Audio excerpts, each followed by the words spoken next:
Hey everybody, Stephen Bogren here, and today I'm going to give you some tips on how to meal prep.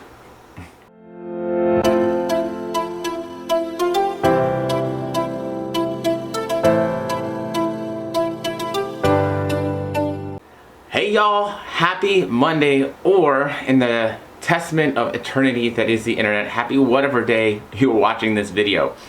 Let's talk about how to meal prep, because it's such an important and pivotal part of our success when it comes to our fitness goals, particularly those of weight loss, weight maintenance, weight gain, and any of our physique goals. Since it's so important, oftentimes we get to this place where we overcomplicate it because we feel like if the importance is high, well, then it has to have a high complication level with it. That is not necessarily the case though, and we're going to try and help simplify that today to make it a little bit easier. Most of the time, when we're thinking about meal prepping, a lot of us, I know myself, I think of some of these more complex recipes and things that are difficult to manage, where now we're having to put in very specific amounts of very specific things, and all of the serving sizes have to be the same. I don't love doing that. If that's you, that's great. And if you have the time and the mental energy to put into it, kudos. I, however, am mentally weak. And so I don't have the time, the energy, and the effort to put into all of those extra macro fried treats and all that kind of stuff. So I try to do something that I love, which is embrace the KISS philosophy. Joe, no, not that KISS. This KISS, the keep it simple stupid philosophy. And so when I'm getting into meal prep, that is my goal. I want it to be as simple and time-friendly and convenient as possible. My favorite thing that I've seen for meal prepping is in fact this pellet grill smoker, at least for all of my proteins. The reason I really love this thing is it lets me do Bluetooth and Wi-Fi and whatnot. And so I can kind of put stuff on there, throw the temperature stick in there, and then just come back to it when it's done to take it off. It's low maintenance, low key. It also allows me to do a lot of protein prep all at once. A lot of people out there, you guys I'm sure are wondering, well, but then you have to measure it cooked. Guess what? There are plenty of cooked protein options in most tracking apps. So it should not be a big deal. This one can be very simple, especially if you're using seasonings that don't have any calories, or maybe you don't use seasonings at all. It becomes very simple now to just say, hey, I have cooked chicken, I'm going to cook up enough for what I need, and I'm gonna freeze the extra. Then, as my current stash gets a little bit low, I can then take the extra frozen one, let it defrost, and I'm good to go. I now didn't have to cook for 1, 2, maybe even 3 weeks straight, depending on how much protein you're ingesting and how much you're cooking each sitting. So it makes it very easy. All I have to do for my meal prep is just throw, if I'm making meals to go, throw my container on the scale, weigh out the amount of protein I want, and go on to the next. Very, very easy at this point.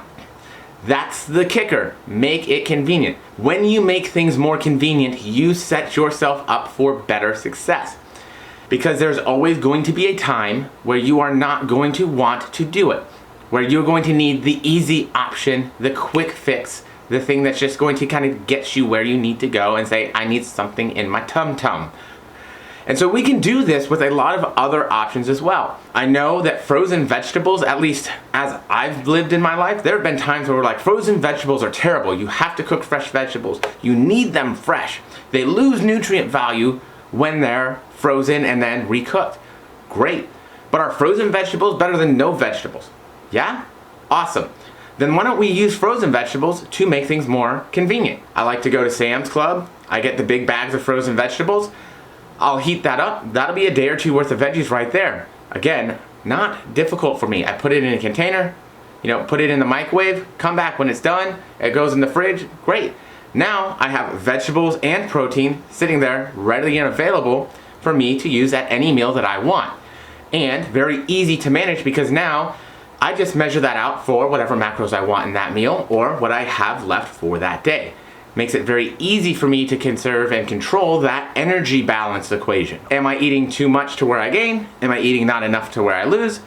Where am I in that ocean of calories. Fats are very easy to add because we can always add something like a sauce or an oil. Same thing with carbs. You can do that as well if you want more processed food options, something like a barbecue sauce. Great, it works. And you can still also cook up things like potatoes ahead of time. Throw a lot of those in the oven, make that really nice and easy. But that bulk cooking is your best friend when it comes to meal prep. And I know that that's a weird thing to say when you're like, macros are the way to go. That's the thing. But if I'm bulk cooking, I'm kind of making myself a meal plan. And that is true to a large degree. I'm cooking a bunch of potatoes. I'm cooking a bunch of asparagus. I'm cooking a bunch of rice. I don't love rice because there's all this argument and how you cook it can be different. But those little to-go rice cups, easy money. Easy money. Those things can be a game changer. And these are ways that we can be consistent with it. So even though it's not a meal plan, yeah, we have a plan for our meals. And so it means that yes, we're going to eat more of the same foods on a regular basis most likely. There's nothing wrong with that. If you can only eat certain foods, that's a problem. If you choose to eat the same foods or certain foods most of the time, I don't see the problem there. You can still diversify that and change things out. It doesn't mean that I can only cook up potatoes. I can only do sweet potatoes. You could easily put a banana or an apple in and switch those kinds of things out. And these are more whole food options, right? Who's to say that you couldn't do a bowl of cereal because you were going to skip your carbohydrates one day and that wouldn't be okay? These things are all fine. So it doesn't only go for food you necessarily have to put more effort in to cook. And of course, how you cook things will matter. Say if you want to use more olive oil and seasonings when it comes to your preparing of your vegetables or carbohydrate sources, starches, proteins, great. You now have that as part of those macros and you know that that's going to be involved. That's where things can get a little bit tricky. That's why I like to just add stuff when I'm putting the meal together itself and try and keep those ingredients separated. Try and keep protein simple and easy on its own. Boom, now I know what I have for protein.